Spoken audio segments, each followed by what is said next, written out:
Good day everyone, I'm Eliza Dawes and I'm going to report setting goal for success together with Miss Adeline Dilyage and Eliza May Karin. For today, we are going to talk about setting goal for success. In this discussion, we are going to take a look at the different psychological theories and goal setting and how can we apply them in order for us to make to pursue goals that are motivating and healthy at the same time. Let us know what is goal. Goal is the target or desire a person wants to reach. Goal serve as a basis for action and motivation. They play a role in figuring out whatever has needed to be done, by why and when. Also, setting goal additionally serve as motivator, encouraging people to concentrate on what they are doing and evaluate the accomplishment. This could help in increasing responsibility and assuring that assets are utilized correctly and effectively. On the other hand, let's talk about the importance of goals. Goals are objective or target that a person or organization wants to achieve. Ang goal ay nagbibigay ng direksyon at layunin sa buhay. Kapag nagtakda ka ng iyong goal, natutukoy mo kung ano ang nais mong makamit at kung ano ang kailangan mong gawin upang makamit ito. Nagbibigay sigla sa iyo na kumilos, maging sa iyong personal o professional na buhay. At nagbibigay rin ito ng kontrol. For example, your goal may become to be a healthier, so it allows you to change your behavior or eating lifestyle.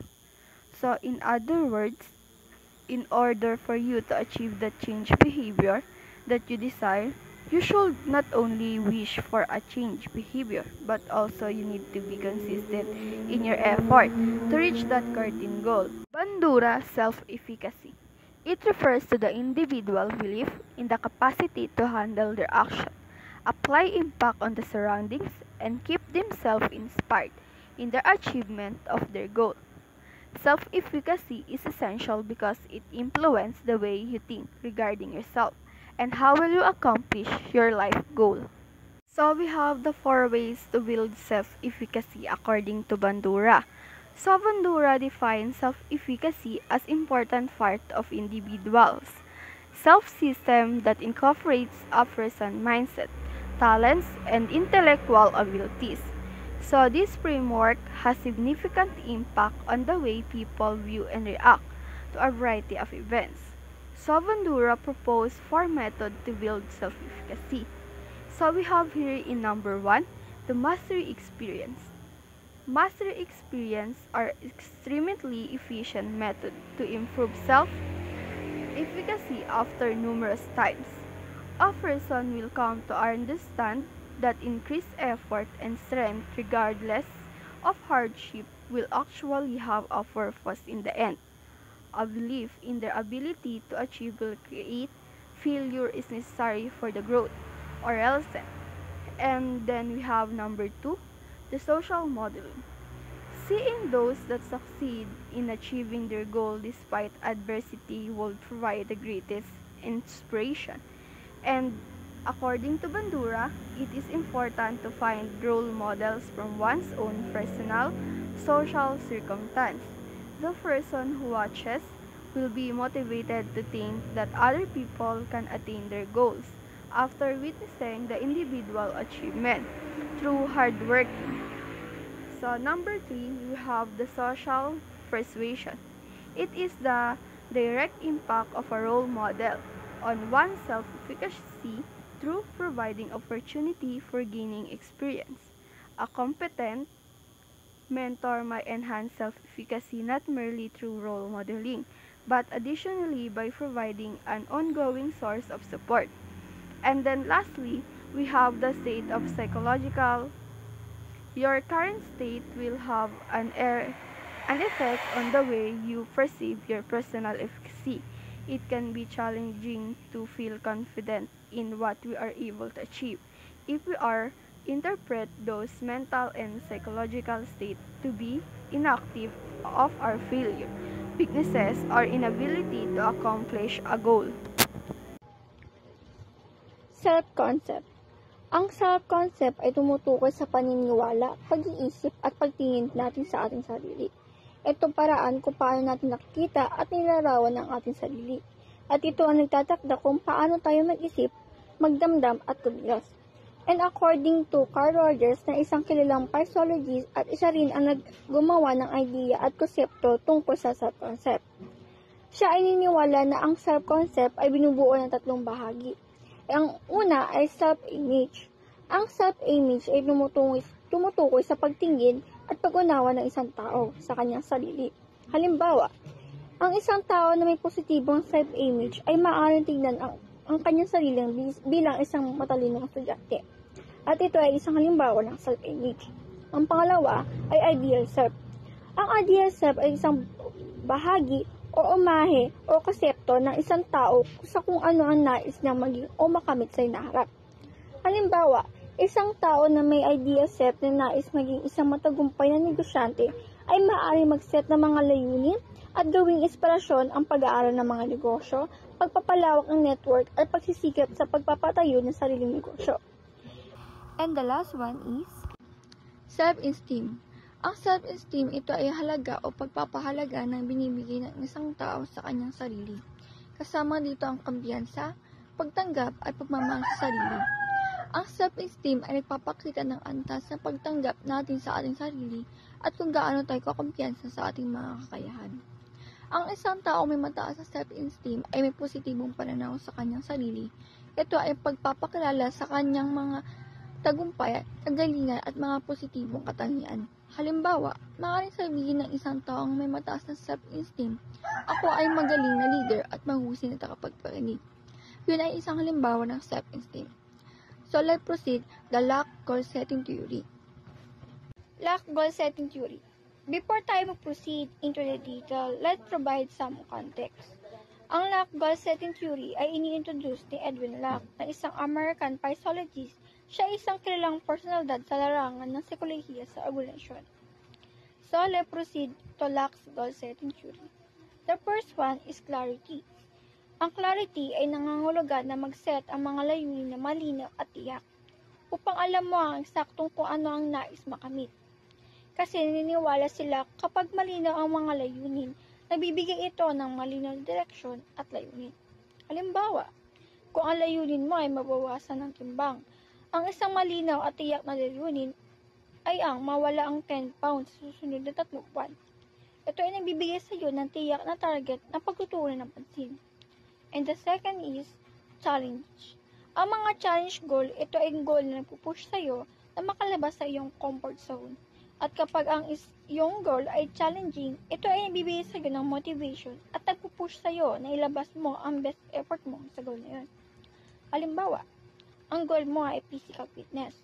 So, magiging challenge goal mo ay ang complete a half marathon with a year. Dahil dyan, mapupush ang sarili mo na gawin mo ang best effort mo. And the third one is commitment. Ang commitment goal ay tumutukoy sa iyong kagustuhang mag-commit at tuparin ng isang particular na goal. Pag tinanggap mo ang isang goal, kinikilala mo ang kahalagaan nito at nagkukomit ka na maglaan ng pagsisikap upang makamit ito. Halimbawa, kung ang goal mo ay matutunan ng isang bagong language, ang commitment ay ang pagsang-ayon sa goal na ito at nangangahulugang kinikilala mo ang oras at pagsisikap na kailangan upang maging mahusay sa pakikipag-usap sa loob ng 6 na buwan sa bagong wika. Ang pagsang-ayon sa layunin ay tumutulong sa iyo manatiling motivation at dedicate sa mga kinakailangang aktibidad sa pag-aaral. At ang ikaapat ay ang feedback. Ang feedback ay nabibigay ng impormasyon tungkol sa ating pag-unlad. At ang ikaapat ay ang feedback. Ang feedback ay nabibigay ng impormasyon tungkol sa ating pag-unlad at tumutulong sa atin na gumawa ng mga kinakailangang pagbabago sa paglipas ng panahon. Ito ay maaaring manggaling sa iba't ibang pinagmulan tulad ng mga supervisor, mga coach o maging sariling pag-mentor. Ang feedback ay nabibigay daan sa ating na suriin ang ating pagganap, matukoy ang mga areas para pagpapabuti at manatili na sa tamang direksyon. Halimbawa, sa isang setting ng trabaho, maaaring ibigay ng supervisor ang feedback sa empleyado sa kung gaano na siya kalayo sa paggamit ng layunin o kung ano ang mga hakbang na kailangan gawin pa. And the last one is task complexity. Sa Lack's goal setting theory, ang task complexity ay tumutukoy sa kung gaano kahirap o komplikado ang isang gawain o task. Ito tungkol sa antas ng hirap ng isang trabaho. Kapag sinasabing mataas ang task complexity, ibig sabihin ay may mga komplikadong hakbang o detalye na kailangan gawin upang matapos ang gawain. Ito'y maaaring magresulta at pagkaroon ng stress at pagkabahala sa pagganap ng task. Halimbawa, isipin mo ang paggawa ng isang malalim na research paper na kailangan mo magbasa ng maraming aklat at mag-analyze ng malalim na konsepto. At the other side, kapag sinasabing mababa ang task complexity, ibig sabihin madali lang intindihin at masagawa ang gawain. Ito'y maaaring magdulot ng mas mabilis na tagumpay at kasiyahan sa paggamit ng mga layunin. Halimbawa, ang paglilinis ng iyong silid ay isang task na may mababang complexity dahil ito ay isang madali lang gawin at hindi na kailangang malalim na pag-iisip. Ang pagkakaroon ng tamang pagkaunawa sa task complexity ay mahalaga sa pag-set ng mga layunin. Ito ay makakatulong sa pagpili ng mga layunin na may angkop na antas ng kahirapan na nabibigay ng tamang challenge at motivation para maabot ang mga ito. SMART Goal. Ang SMART Goal ay isang pamamaraan sa pag-set ng mga layunin na espesipiko, namamahala, abot kaya, may kinalaman, at may takdang panahon. Ang bawat letra ng SMART ay may kahulugan at tumutukoy sa mga komponente ng isang epektibong layunin. In the word of SMART, S means is specific. Ang layuning ito ay dapat tiyak at malinaw na nakapokus sa isang particular na resulta. Halimbawa, ang goal ko ay makapag-ipon ng 50,000 pesos sa loob ng 6 na buwan. Yan ang isang halimbawa ng specific. In the word of SMART, the M means is measurable. Ang layunin ay dapat matutukoy at nasusukat. Ito ay naglalaman ng mga konkretong numero o pamantayan na nagpapakita ng tagumpay. Halimbawa, ako ay magtatalaan ng mga gastusin ko at magsiset ng isang buwan ng budget upang matiyak na nakakapag-ipon ako ng 10,000 pesos bawat buwan. In the word of SMART, A means is achievable. Ang layunin ay dapat na abot kaya at possible na maaabot batay sa mga kasalukuyang kondisyon at mga mapagkukunan.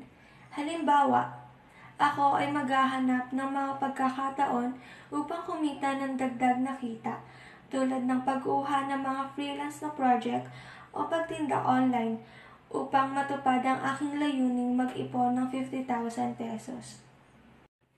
In the word of SMART, R means is relevant or may kinalaman. Ang layunin ay dapat may kinalaman sa pangkalahatang layunin o direksyon na nais maabot.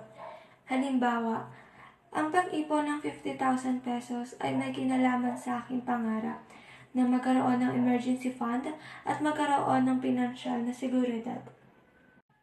In the word of SMART, the T means is time-bound. Ang layunin ay dapat may takdang panahon o deadline na sinusunod. Ito ay nagbibigay ng oras na patutunguhan at nagmumungkahi ng pagkakataon para sa pang-evaluate ng progreso. Halimbawa, ang aking layunin ay upang makapag-ipon ng 50,000 pesos sa loob ng 6 na buwan mula ngayon. So, ang SMART Goal ay isang epektibong paraan upang mag-set ng mga layunin na makatotohanan at maaabot. Sa pamamagitan ng paggamit ng mga komponente ng SMART Goal, mas madaling ma-focus ang ating mga pagsisikap at mas malaki ang posibilidad na maaabot ang inaasam na resulta.